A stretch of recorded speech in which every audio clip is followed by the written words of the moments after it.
Hi guys, and welcome back to my YouTube channel.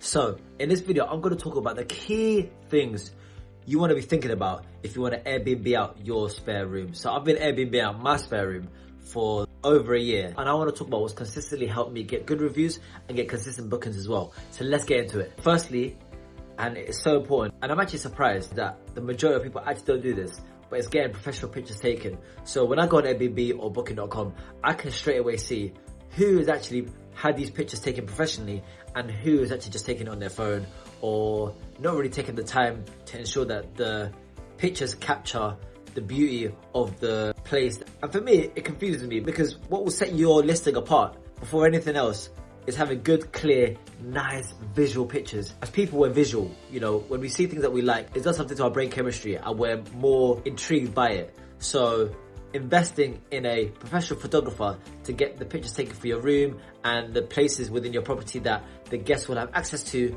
will set you apart. It definitely helped me, and I think it will help you too. Number 2 is the description. In your listing, you want to make sure that it captures the essence of your property, what will be included in the guest stay, and also what is the property near. Is it near parks? Is it near stations that are close to maybe cities, nice restaurants? Is it near to places that people would want to frequent that are tourists, attraction sites? All these things, you want to make sure it's on your listing and it's clear for guests to see, because guests can come for any number of reasons, right? They can come for work, they can be tourists, they can be visiting family, but if there are things that are close to your property or in your property that you think will attract guests, make sure to stick it in your listing. That will again set your listing apart. Now the third is how the guest feels when they are actually entered into the property. If you can build rapport with the guest, they're a lot more likely to leave you a better review. I've had guests that have not rated everything a 10 out of 10, but the overall rating they've given me is a 10 out of 10. And it's because of the conversations I've had with them. So either they've mentioned maybe the bed wasn't as comfortable as they would have liked, or things with the property that wasn't top tier, but because of how they felt when they were in the property, they gave me a 10 out of 10 review. So this isn't to say that you should not look at the feedback that your guests give you. You definitely should see how you can improve it. However, what's even more important, I'll dare say, is actually how they feel when they're in the property. If you are there, definitely make them feel welcome. Try and find some common interest with them. This will go a long way to how the guests will perceive their stay at your property. Number 4 is leaving a little extra. Now, what do I mean by this? So, although, like I mentioned earlier, you want to make sure that your description captures the essence of your property, what it has, the amenities, and also what it's close to and nearby as well.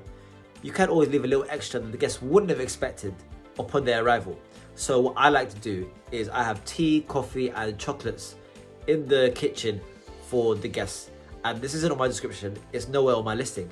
So the guests, when they enter my property, they will see that this is actually something additional that they get, as well as everything else that they know that comes with the property and their stay.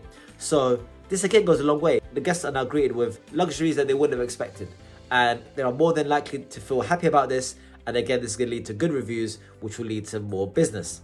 And lastly, it's always adjusting your prices. So understanding what price is fair and will get you the demand that you need. Ultimately, occupancy is very important. So you want your spare room to be occupied, you want people to be in it. If you are charging too high, then this might mean less occupancy. If you're someone that's more concerned about actually having the month booked and you want to maximize the income you're receiving for your spare room, then generally what I've seen is actually having your prices slightly lower and making sure your listing looks good, because this is going to attract guests. And it's going to make sure that you are having a room which is going to be largely occupied throughout the months, throughout the seasons.